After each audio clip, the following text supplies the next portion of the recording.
پورب پچھم اتر دکن کیا خشکی کیا پانی ہے، صرف خدا کی ذات رہے گی، ساری دنیا فانی ہے، ساری دنیا فانی ہے۔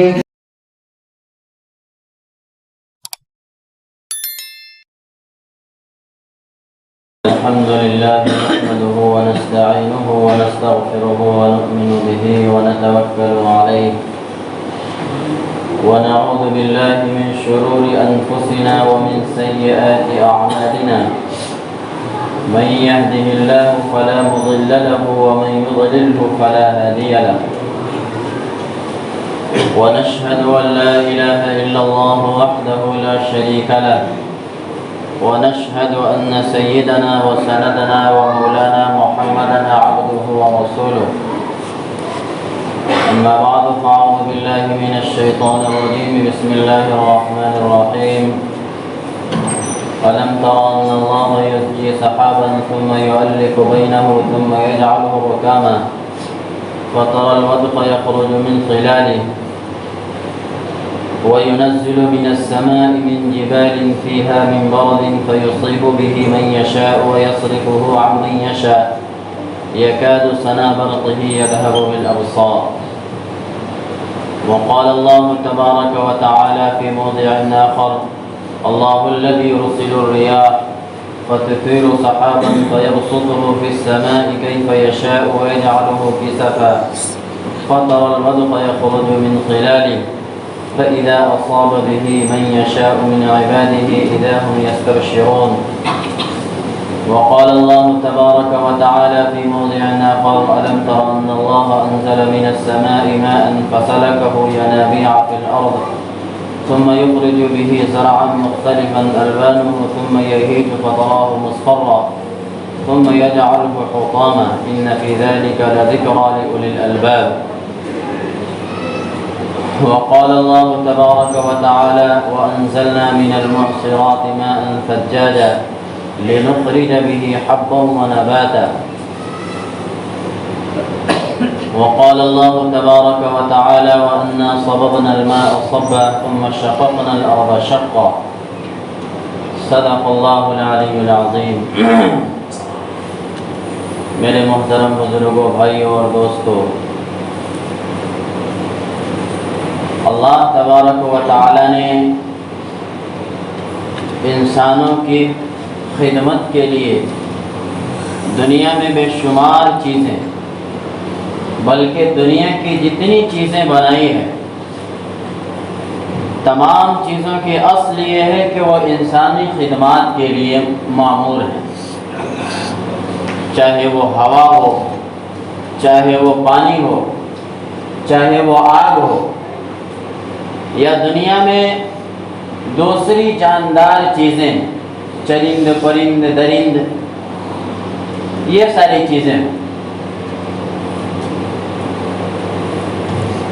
بعض چیزیں ایسی ہیں جن کے بغیر انسانی زندگی مشکل ہی نہیں بلکہ نہایت ہی مشکل ہے، بلکہ انسانی زندگی کا مدار ہی اسی پہ ہے، جسے ہم کھانا اور پانی کے نام سے جانتے ہیں۔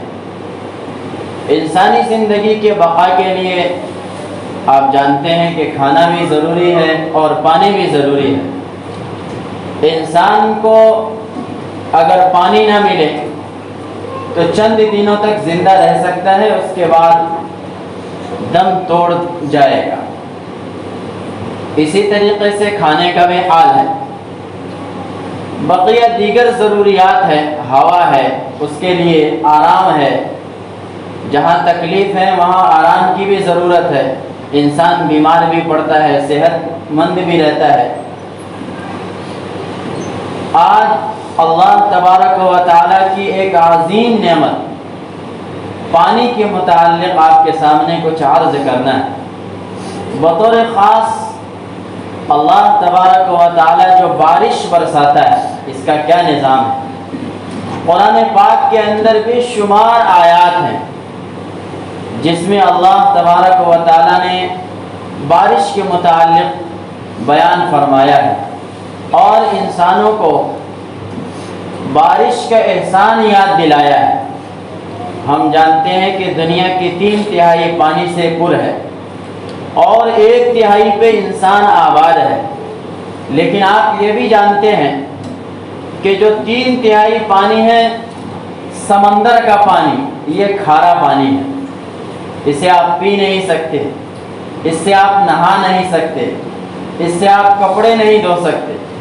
غرض یہ کہ یہ جو سمندر کا کھارا پانی ہے یہ ہمارے استعمال کی نہیں۔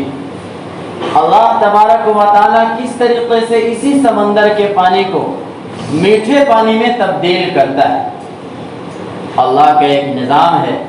دنیا کے اندر بے شمار نظریات کے لوگ پیدا ہوئے اور انہوں نے اپنا نظریہ یہ قائم کیا، بڑے بڑے سائنسداں، بڑے بڑے دماغدار جن کی اتباع دنیا کرتی ہے، وہ دنیا کے اندر آئے اور کہہ کر کے چلے گئے کہ دنیا خود بخود چل رہی ہے، بارش کا نظام خود بخود چل رہا ہے، ہوا کا نظام خود بخود چل رہا ہے۔ لیکن آخری مرحلے میں ان کو بھی یہ اقرار کرنا پڑا اور ان کو بھی یہ کہنا پڑا کہ ہوا کے پیچھے ایک طاقت ہے جو اس کو چلاتی ہے، بارش کے پیچھے ایک ذات ہے جو اس کا نظام بناتی ہے۔ اسی طریقے سے دنیا کے ہر چیز کے پیچھے اللہ تبارک کوئی طاقت ہے جو اس کو سنبھالے رکھی ہے، کوئی نظام ہے، کوئی منظم کرنے والا ہے، کوئی ان کے ہر چیز کو ایک انوکھے انداز سے پیدا کرنے والا، بنانے والا، اس کو سنوارنے والا اور مستقل اس کی نگرانی کرنے والا کوئی نہ کوئی ہے۔ ظاہر ہے کہ وہ اللہ کو نہیں پہچانتے، رسول کو نہیں پہچانتے، اللہ کی نعمتیں کیا ہے انہیں معلوم نہیں، انہوں نے اپنے نظریے کے مطابق دنیا کو بتلایا۔ یہ جو بارش ہمارے اوپر برستی ہے یہ آبی بخارات کہلاتے ہیں۔ آپ کو معلوم ہے کہ سمندر کے ذریعے سے اللہ تبارک و تعالیٰ سورج کی گرمی سمندر کو پہنچاتا ہے۔ سب سے پہلی چیز تو یہ ہے بارش کے تعلق سے کہ اللہ تبارک و تعالیٰ کے حکم سے اور اللہ تبارک و تعالیٰ کے امر سے بارش برستا ہے۔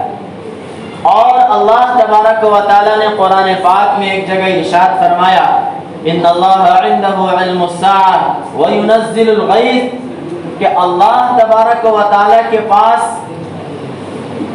قیامت کا علم ہے، اسی طریقے سے بارش کا علم ہے کہ بارش کب ہوگی، کہاں ہوگی، کتنی ہوگی، اس کا صحیح علم اللہ تبارک و تعالیٰ کے پاس ہے۔ یہ موسم وبھاگ والے یا موسمیات کے علم رکھنے والے یہ اپنے اندازے کے مطابق کہہ دیتے ہیں بسا اوقات کی اتنی بارش ہوگی، لیکن ان کا اندازہ بھی اکثر غلط ہو جاتا ہے۔ یہ کہتے ہیں کہ اتنی بارش ہوگی اور بارش زیادہ ہو جاتی ہے، یہ کہتے ہیں کہ بارش ہوگی اور بارش ہوتی نہیں ہے۔ اس کا صحیح علم اللہ تبارک و تعالیٰ کے پاس ہے۔ اللہ نے فرمایا ان اللہ عنده علم الساعة وينزل الغیث، اللہ تبارک و تعالیٰ بارش کے نزول کو جانتا ہے، اللہ تبارک و تعالیٰ کتنی بارش برسائے گا اس کو بھی اللہ جانتا ہے، کہاں برسائے گا اس کو بھی اللہ تبارک و تعالیٰ جانتا ہے۔ پھر یہ ہے کہ جو کھاری علاقوں کے رہنے والے لوگ ہیں، سمندری علاقوں کے رہنے والے لوگ ہیں، ان کے لیے بارش کا پانی ہی زندگی کا مدار ہے۔ بارش کے پانی کو اسٹاک کرتے ہیں اور پورے سال اسی سے سپلائی ہوتا ہے اور بارش کا پانی استعمال کرتے ہیں۔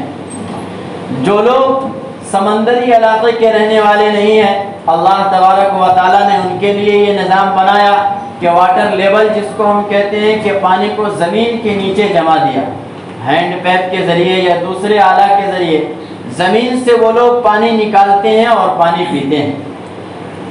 دراصل اللہ تبارک و تعالیٰ نے بارش کا نظام اس لیے بنایا تاکہ بارش کے ذریعے ہمیں رزق دے سکے۔ وَفِي السَّمَاءِ رِزْقُكُمْ وَمَا تُوعَدُونَ، اللہ نے خود فرمایا کہ آسمان کے اندر تمہارا رزق ہے، بارش کے اندر تمہارا رزق ہے جس کا تم سے وعدہ کیا گیا ہے۔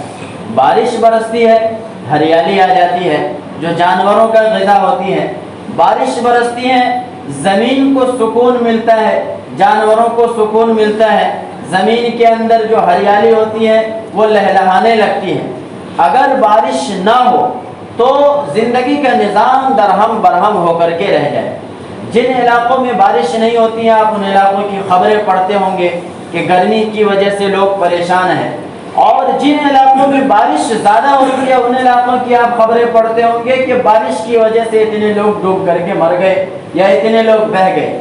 تو یہ جو بارش کی وجہ سے نقصان ہے یہ اس کے مقابلے میں کم ہے جو بارش رکنے کی وجہ سے نقصان ہو۔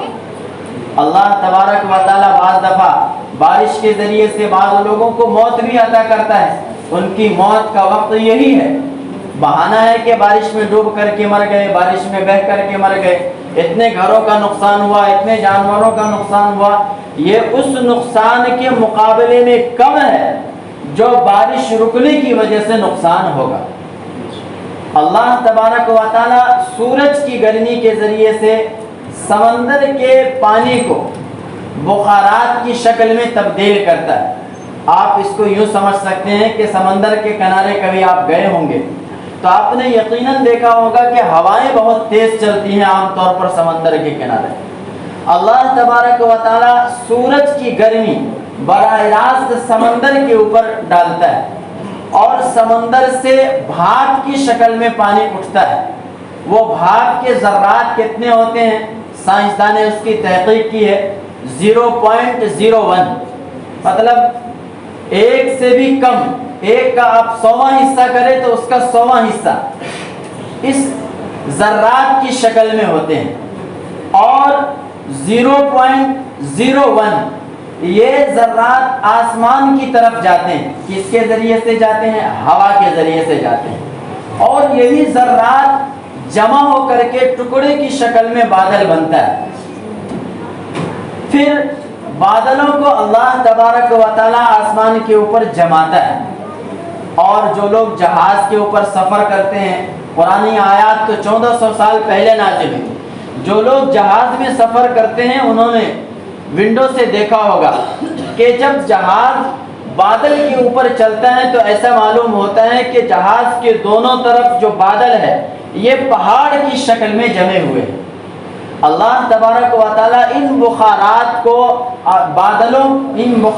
کو بادلوں میں تبدیل کرتا ہے، اور ان تمام بادلوں کو ہوا کے ذریعے سے تہ بتہ جماتا ہے، اور تہ بتہ جمانے کے بعد پھر وہاں سے اللہ تبارک و تعالیٰ بارش برساتا ہے۔ یہ سائنسداں کا اپنا نظریہ ہے کہ 1200 کلومیٹر کے اوپر جو بادل ہوگا اسی سے بارش ہوگی، اور 1200 کلومیٹر کے اوپر یا اس سے نیچے اگر بادل ہوگا تو اس سے بارش نہیں ہو سکتی۔ پھر سائنسداں نے یہ بھی تحقیق کی جو بارش اوپر سے برستی ہے اس کی رفتار 1200 کلومیٹر فی گھنٹہ ہوتا ہے، 558 کلومیٹر فی گھنٹہ ہوتا ہے۔ جو پانی اوپر سے گرتا ہے اس کی رفتار ہوتی ہے 558 کلومیٹر فی رفتار، اور وہ نیچے آتے آتے 8 میٹر فی رفتار کلو گھنٹہ ہو جاتا ہے۔ اس کی کیا وجہ ہے؟ تفسیر ابن کثیر کے اندر ایک روایت نقل کی گئی ہے کہ اللہ تبارک و تعالیٰ نے بارش کے ہر بوند پہ فرشتوں کو مقرر کر رکھا۔ اللہ تبارک و تعالیٰ نے بارش کو گرنے کے لیے اسپیڈ بریکر لگا رکھے ہیں۔ ہم گاڑیوں پہ گاڑی چلاتے ہیں تو دیکھتے ہیں کہ روڈ کے اوپر اسپیڈ بریکر جگہ جگہ پہ گورنمنٹ کی طرف سے لگے ہوئے، اگر یہ نہ ہو تو حادثات جو ہوتے ہیں اس کی تعداد زیادہ ہو جائے۔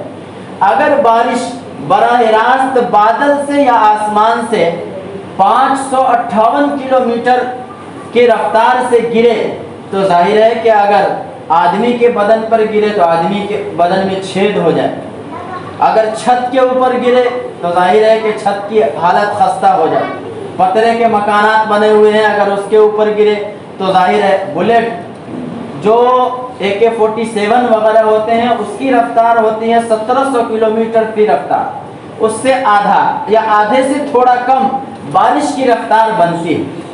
اگر اس رفتار سے بارش گرنے لگے تو ظاہر سی بات ہے کہ جتنے انسان بارش میں بھیگیں گے سب کے سب ختم ہو جائیں گے، جتنے مکانات ہیں سب کے سب تباہ ہو جائیں گے، بڑی بڑی بلڈنگیں ختم، انسان ختم، روڈ ختم، پورے کھنڈرات کی شکل میں بن جائے۔ اللہ تبارک و تعالیٰ نے اس کا ایک نظام بنایا ہے۔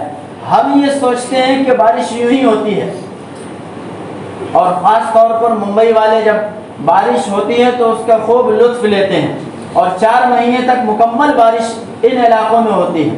یہی پانی ڈیم کی شکل میں اسٹاک ہوتا ہے، پھر آپ کے گھروں تک BMC پائپ کے ذریعے سے آپ کے گھروں تک پانی پہنچاتی ہے۔ سمندر کا پانی کھارا ہے، لیکن اللہ تبارک و تعالیٰ بارش کے ذریعے سے جب اس کو برساتا ہے تو اس کو میٹھا کر دیتا ہے۔ افرأیتم الماء الذی تشربون اانتم انزلتموه من المزن ام نحن المنزلون۔ اللہ تبارک و تعالیٰ نے فرمایا کہ جو پانی تم پیتے ہو، افرأیتم الماء الذی تشربون، بھلا بتلاؤ تو صحیح کہ جو پانی تم پیتے ہو اس کو ہم برسانے والے ہیں یا تم ہو برسانے والے؟ اللہ تبارک و تعالیٰ نے سورہ واقعہ کے اندر سوالیہ انداز میں فرمایا۔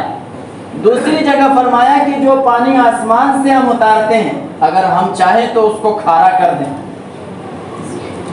اگر ہم اس کو چاہیں تو سمندر سے جو پانی اٹھتا ہے اور آسمان سے برستا ہے اس کو اگر اعلیٰ حال ہی رکھا جائے تو وہ پانی کھارا ہو جائے، تو تمہارے پینے کے کام نہیں آئے گا وہ پانی۔ پھر اللہ تبارک و تعالیٰ نے آسمان سے جو پانی برسایا ہے وہ طہورا ہے۔ وَأَنزَلْنَا مِنَ السَّمَاءِ مَاءً طَهُورًا، اللہ تبارک و تعالیٰ نے طہور کہا ہے کہ یہ پانی خود پاک ہے اور پاک کرنے والا بھی ہے۔ مطلب یہ ہے کہ اسے ہم پی بھی سکتے ہیں، اس سے غسل بھی کر سکتے ہیں، اس سے وضو بھی کر سکتے ہیں، کہیں اگر گھر کے اندر نجاست لگی ہو تو اس کو بھی دھل سکتے ہیں۔ یہ سارے کام کے لیے یہ پانی اللہ تبارک و تعالیٰ نے برسایا ہے۔ پہلی آیت کے اندر اللہ تبارک و تعالیٰ نے فرمایا أَلَمْ تَرَ أَنَّ اللَّهَ يُزْجِي سَحَابًا، کیا تجھ کو یہ بات معلوم نہیں کہ اللہ تبارک و تعالیٰ ایک بادل کو دوسرے بادل کی طرف چلتا کرتا ہے؟ اللہ تبارک و تعالیٰ ایک بادل کو دوسرے بادل کی طرف ہانکتا ہے۔ یزجی صحابہ، ازجا یزجی کے معنی ہانکنا، چلانا۔ جب ہم آسمان پہ دیکھتے ہیں تو بادل ٹکڑوں کی شکل میں ہوتا ہے، اور جو پرانے زمانے کے لوگ تھے وہ بادل کی رفتار سے یہ اندازہ لگا لیا کرتے تھے کہ یہ بادل برسنے والا ہے، اور بادل کے انداز سے، بادل کی رفتار اور انداز سے یہ بھی پتہ لگا لیا کرتے تھے کہ یہ بادل برسنے والا نہیں ہے۔ پہلے کے لوگوں کے اندر پہلے کے لوگ یہ سب اندازہ بآسانی لگا لیا کرتے تھے۔ آج کل سائنس لگاتی ہے، ان کے پاس علم نہیں تھا، تجربہ تھا۔ آج کے سائنس دانوں کے پاس علم بھی ہے لیکن تجربہ نہیں ہے، صرف علم ہی علم ہے۔ تو اللہ فرماتا ہے أَلَمْ تَرَ أَنَّ اللَّهَ يُزْجِي سَحَابًا، کہ کیا تم نہیں دیکھتے، کیا تجھ کو معلوم نہیں کہ اللہ تبارک و تعالیٰ بادلوں کو ہانکتا ہے، چلاتا ہے۔ ثُمَّ يُؤَلِّفُ بَيْنَهُ، پھر کیا کرتا ہے، ایک بادل کو دوسرے بادل کی طرف چلتا کرتا ہے، پھر اس بادل کے مجموعے کو باہم ملا دیتا ہے۔ ثُمَّ يُؤَلِّفُ بَيْنَهُ، پھر جو ٹکڑے ٹکڑے بادلوں کی شکل میں ہوتے ہیں ان تمام بادلوں کو اللہ تبارک و تعالیٰ یکجا جمع کرتا ہے، جس کو ہم گھنا بادل کہتے ہیں۔ ثم يؤلف بینہ ثم یجعلہ رکاما، پھر اس کو تہ بتہ کرتا ہے۔ بادل جو ہوتے ہیں اس کی جو شکل ہوتی ہے یہ تہ بتہ والی شکل ہوتی ہے، چونکہ یہ سمندری بخارات سے اٹھ کر کے گئے ہیں اور یہ تہ بتہ جمے ہوئے ہیں، تو اللہ تبارک و تعالیٰ تمام بادلوں کو تہ بتہ جمع کرتا ہے۔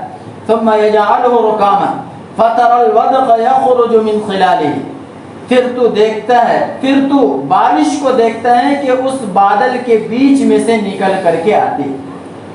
سائنسداں بتاتے ہیں کہ جو بادل کی شکل ایسی ہوتی ہے، جیسے آپ پہاڑوں کو دیکھتے ہیں، ایک طرف سے ہوا چلتی ہے تو جس طرف سے ہوا کا رخ، جس طرف سے ہوا چلے گی اس طرف بارش زیادہ ہوگی، اور جس طرف ہوا نہیں چلے گی، ہوا کی جو جانب مخالف رخ ہے اس کی طرف بارش نہیں ہوگی۔ نہیں ہونے کا مطلب یہ ہے کہ جس طرف سے ہوا چل رہی ہے اس طرف 80% بارش ہوگی، اور جس طرف ہوا نہیں چل رہی ہے اس طرف 20% صرف بارش ہوگی۔ یہ جو فطر الودق یخرج من خلالہ، ودق جو ہے یہ ہے کہ بادل کو ودق کی شکل میں، پہاڑ کی شکل میں، آپ دیکھتے ہیں کہ پہاڑ کا بیچ کا سرا اونچا رہتا ہے اور دونوں طرف ڈھال بنا رہتا ہے، تو اللہ تبارک و تعالیٰ بادلوں کو جماتا ہے اور تہ بتہ جمع کر کے اس کو پہاڑ کی شکل میں بنا دیتا ہے، پھر ہوائیں چلاتا ہے۔ اچھا، پھر بادلوں جو ٹکڑوں کی شکل میں ہے اس کو لاتا کون ہے؟ اللہ الذی یرسل الریاح، کہ اللہ تبارک و تعالیٰ ان ٹکڑے ٹکڑے بادلوں کے لیے ہوا کو بھیجتا ہے، ہوا کو بھیج کر کے یہ ہوا کی مدد سے بادل ایک دوسرے میں جڑتے ہیں، جڑنے کے بعد پھر تہ بتہ ہو جاتے ہیں۔ اللہ فرماتا ہے فَتَرَى الْوَدْقَ يَخْرُجُ مِنْ خِلَالِهِ، کہ وہ جو پہاڑ نما بادل بنا ہے، تہ بتہ بنا ہوا ہے، اس کے بیچ سے اللہ تبارک و تعالیٰ پانی برساتا ہے۔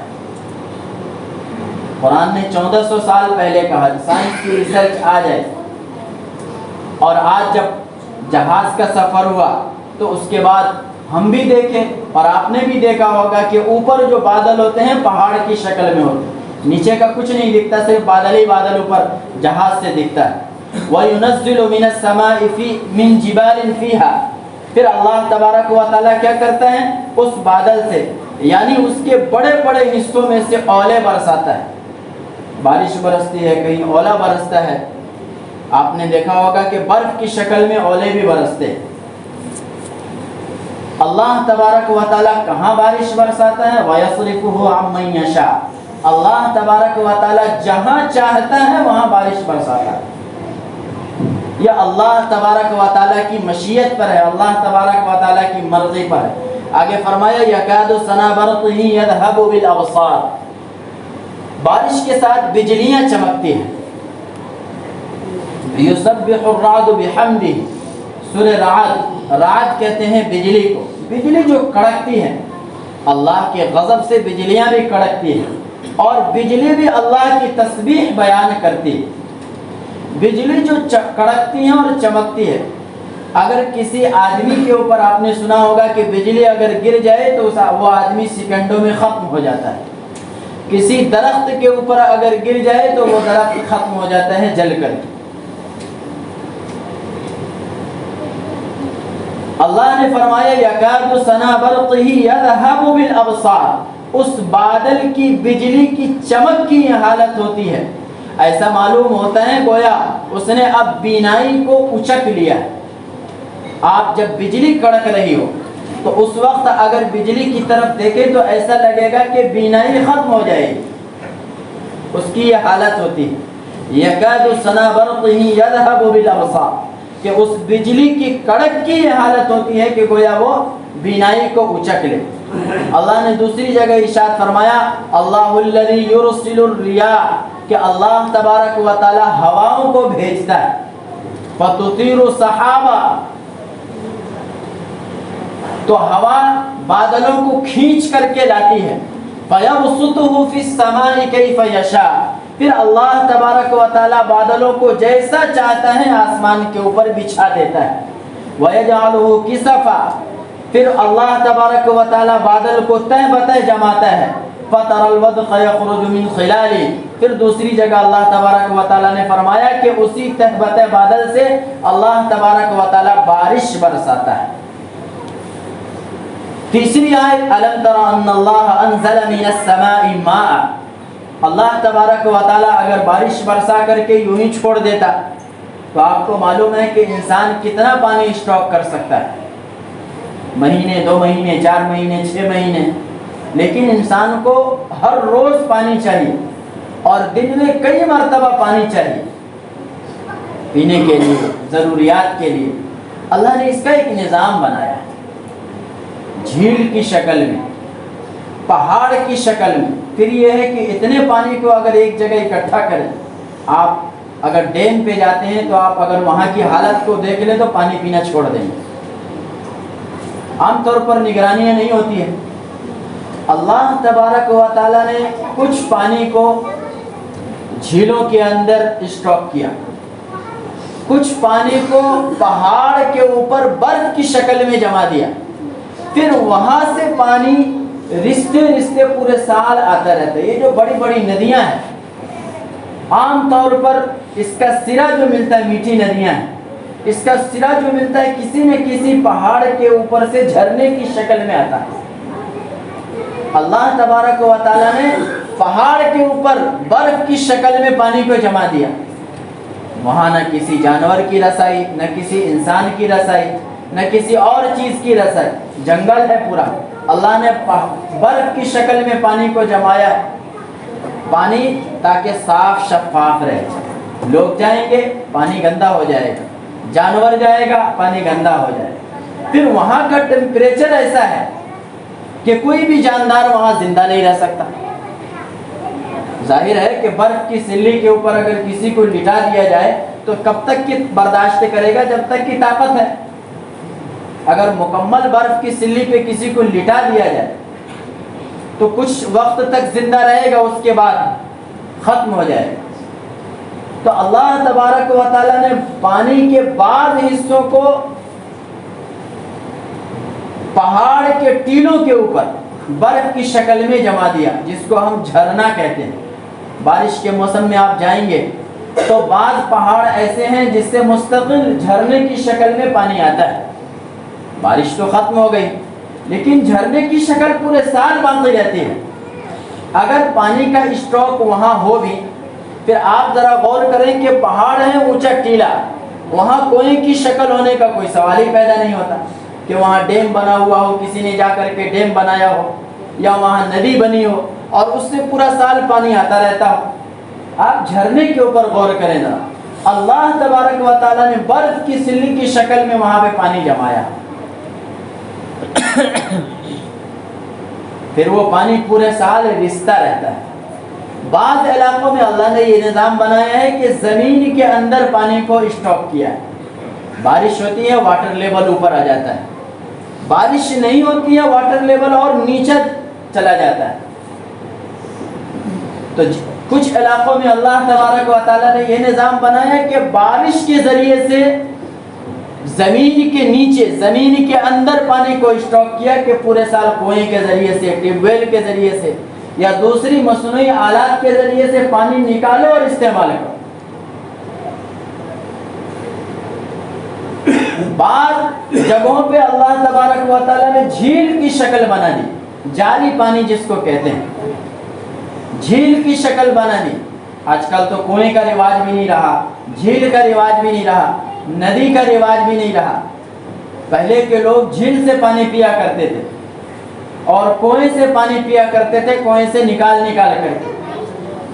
اب ڈیم بنا دیا گورنمنٹ نے، وہی پانی آپ کے نل کے ذریعے سے آپ کے گھر تک پہنچتا ہے۔ پہلے آپ پانی لانے کے لیے جایا کرتے تھے، اب سہولت ہو گئی، آپ پانی گھر تک پہنچ۔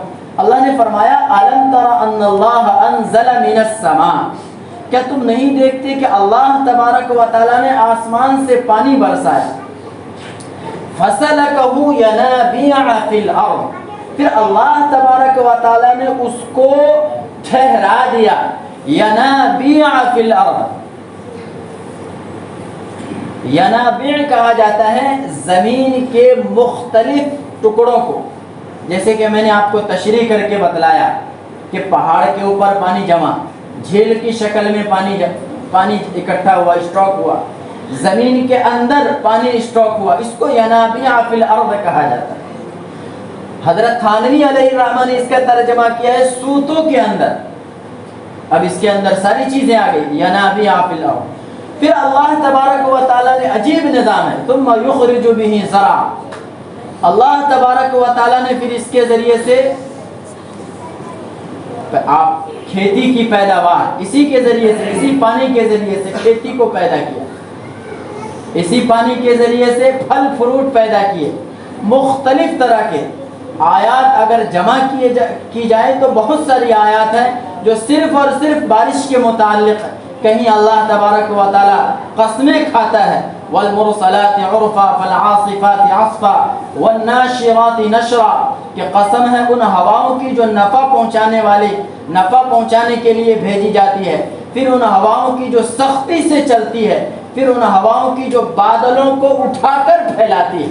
کہیں فرمایا والذاریات ذروا فالحاملات اقرا، کہیں فرمایا وانزلنا من المعصرات ماء ثجاجا لنخرج به حبا ونباتا۔